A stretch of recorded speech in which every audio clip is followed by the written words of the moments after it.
Bisan unsaon, murag di gyud makontento ang akong asawa sa akoa. Maayong adlaw kanimo DJ Sam, ingon man sa imuha mga viewers ug followers. Ang akong kahimtang karon no, lahi ra jud. Ana pa sila sagad jud daw sa magluib sa usa ka relasyon o kaminyoon. Mga lalaki. Pero sa amo ang kaso o kahimtang, akong asawa ang nagkinabuang. Wa ko masayod kung kaya pa ba nako siyang pagbigyan na sa iyang demand or dili na. 8 ka buwan naming minyo sa akong asawa di siya Sam nga itago na lang nato sa pangalang Rica.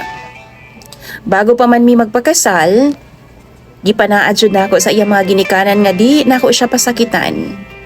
Ug hatagan nako siya sa mga butang nga gusto niya. Love kaayo nako ang akong asawa nga si Rica. Usa ko ka-architect, DJ Sam. Maong somehow, okay po ang akong income. Iyahang mga luho, DJ Sam, basta kaya lang nako, ginahatag nako sa iyaha. Pag abot sa kama, ginapalipay po nako siyag taman. Gani, dunay mga higayon nga ginahotel nako siya DJ Sam, or di ba kaha, mag-lodge me. Bisag na agad mi kaugalingong panimalay DJ Sam, ginabuhat nako na, aron lang jud mapa-feel na ako sa iyaha ang thrill sa among relasyon. Tanan niyang ginapangayo DJ Sam, ginahatag jud nako na nga way reklamo. Mao nang sa tinuod lang, spoiled kaayo nga akong asawa. Last month lang DJ Sam birthday niya. Gibunggahan jud nako siya atong birthday. Kay mao man ang iyang gusto. Tapos kada Valentine's Day pud na DJ Sam, ginahatag pud nako na sa iyaha ang iyang request. Kanang sa mga dagong hotel daw mi mag-celebrate para lang jud malipay siya DJ Sam. Balikan ako ni atong birthday niya last month. Gi-invite na ako tanan ako mga katrabaho. Admin, engineers, ug mga kaubanan nako DJ Sam nga mga kapwa pod nako architect. Naila-ila jud sila tanan sa akong asawa. Ug bag-uhay lang DJ Sam, sigihan niya stalk sa Facebook tong kauban nako sa trabaho nga engineer. Kay lagi daw, hitsuraan daw DJ Sam. Bet daw niya ang mga mata kay cute daw kaayo ang akong kauban sa trabaho. Na-shock ko DJ Sam sa iyang request. Kay baho kag unsa? Mag-threesome daw mi, kauban tong akong katrabaho nga engineer.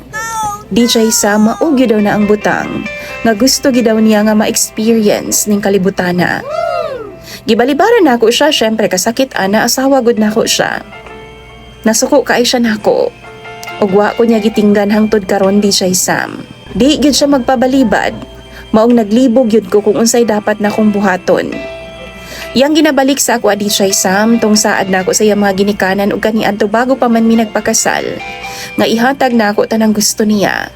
Tanang buta nga makapalipay niya. Pero common sense na pud siguro DJ Sam oy. Pag abot sa kama, murag imposible man pud nang ihatag nako niya. Kamu DJ Sam, kung inyong haning asawa, unsa may buhato ninyo, pagbigyan jud ba nako siya para malinawon ang among pamuyo, hangtod kanus ako niya dili tinggan. DJ Sam, kung pagbigyan pod nako siya, malipay siya ug posibleng tinggan ako niya. Pero ang problema, basin pod unyag masanay siya. Ug sakit pod kaayo na sa akong part butanga DJ Sam. Palihog lang kay basahon ko na tanan. Imong sender DJ Sam og follower, Buboy.